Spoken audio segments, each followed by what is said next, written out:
नमस्कार दोस्तों, चलिए सुनते हैं एक और कहानी जिसका शीर्षक है गुड़ होंगे तो तारीफ भी होगी। एक राजा था जिसका नाम रामधन था। उसके जीवन में सभी सुख थे। राज का कामकाज भी ऐशो आराम से चल रहा था।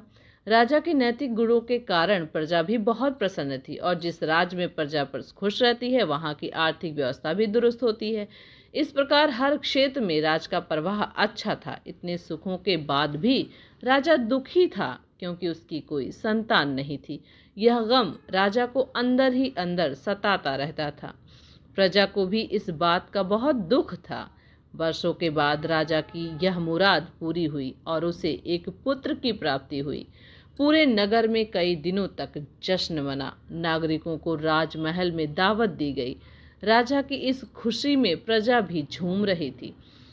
समय बीतता जा रहा था। राजकुमार का नाम नंदन सिंह रखा गया। पूजा पाठ एवं इंतजार के बाद राजा को संतान प्राप्त हुई थी, इसीलिए उसे बड़े लाड प्यार से रखा जाता था। लेकिन अति किसी बात की अच्छी नहीं होती। अधिक लाड से नंदन सिंह बहुत बिगड़ गया। बचपन में तो नंदन की सभी बातें दिल को लुभाती थीं, पर बड़े होते होते यही बातें बदतमीजी लगती हैं। नंदन बहुत ज्यादा जिद्दी हो गया था। उसके मन में अहंकार आ गया था। वो चाहता था कि प्रजा सदैव उसकी जय जयकार करे, उसकी प्रशंसा करे। उसकी बात ना सुनने पर वह कोलाहल मचा देता था। बेचारे सैनिकों को तो वो पैर की जूती ही समझता था। आए दिन उसका प्रकोप प्रजा पर उतरने लगा था। वो खुद को भगवान के समान पूजता देखना चाहता था। आयु तो बहुत कम थी लेकिन अहम कई गुना बढ़ चुका था।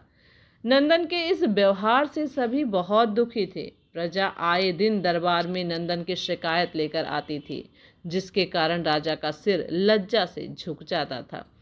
यह एक गंभीर विषय बन चुका था।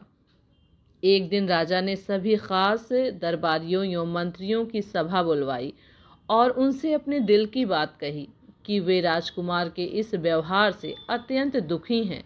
राजकुमार इस राज का भविष्य हैं। अगर उनका व्यवहार यही रहा तो राज्य की खुशहाली चंद दिनों में ही जाती रहेगी।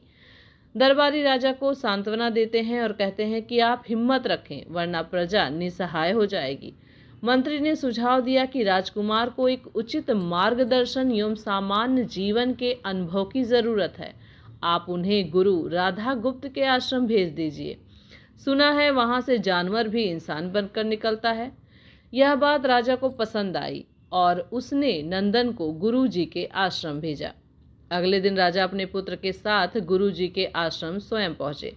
राजा ने गुरु राधा गुप्त के साथ अकेले में बात की और नंदन के विषय में सारी बातें कही। गुरु जी ने राजा को आश्वस्त किया कि वे जब अपने पुत्र से मिलेंगे तब उन्हें गर्व महसूस होगा। गुरु जी के ऐसे शब्द सुनकर राजा को शांति महसूस हुई और वे सहर्ष अपने पुत्र को आश्रम में छोड़कर राजमहल लौट गए। अगले दिन सुबह गुरु के खास चेले द्वारा नंदन को भिक्षा मांगकर खाने को कहा गया, जिसे सुनकर नंदन ने साफ इनकार कर दिया। चेले ने उसे कह दिया कि अगर पेट भरना है तो भिक्षा तो मांगनी होगी और भिक्षा का समय शाम तक ही है, अन्यथा भूखा रहना पड़ेगा।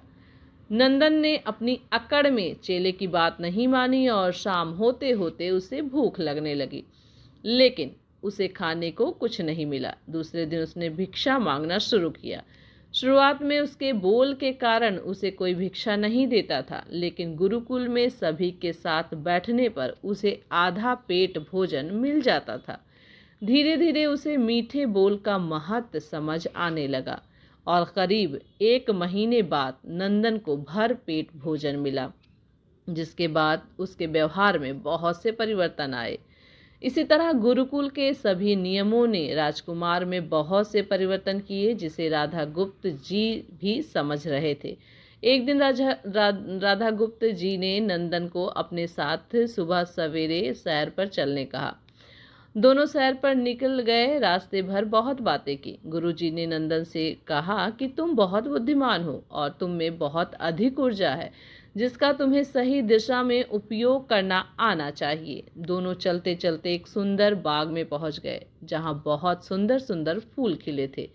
जिनसे बाग महक रहा था। गुरुजी ने नंदन को बाग से पूजा के लिए गुलाब को तोड़ने को कहा। नंदन झट से सुंदर सुंदर गुलाब तोड़ लाया और अपने गुरु के सामने रख दिया। अब गुरुजी ने उसे नीम के पत्ते तोड़कर लाने को कहा।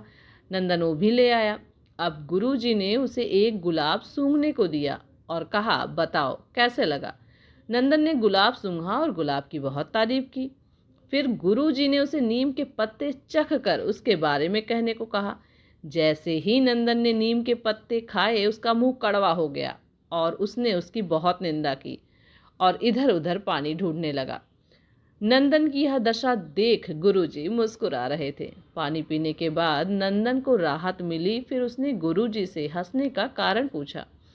तब गुरुजी ने उससे कहा कि जब तुमने गुलाब का फूल सूंघा तो तुम्हें उसकी खुशबू बहुत अच्छी लगी और तुमने उसकी तारीफ की, लेकिन जब तुमने नीम की पत्तियां खाई तो वो तुमको कड़वी लगी और तुमने उसे थूक दिया और उसकी निंदा भी की।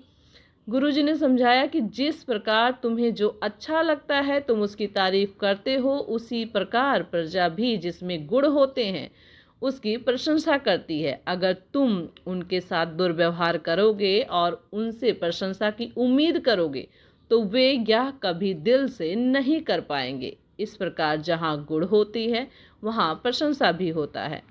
नंदन को सभी बातें विस्तार से समझ आ गई थीं और वो अपने महल लौट जाता है। नंदन में बहुत परिवर्तन आता है और वो बाद में एक सफल राजा बनता है। गुरु की सीख ने नंदन का जीवन ही बदल दिया। वो एक क्रूर राजकुमार से एक न्यायप्रिय दयालु राजा बन गया। जी हाँ दोस्तों, इस कहानी से हमें यही शिक्षा मिलती है कि हम में गुण होंगे तो लोग हमें हमेशा पसंद करेंगे, लेकिन अगर हम अवगुणी हैं तो हमें प्रशंसा कभी नहीं मिल सकती।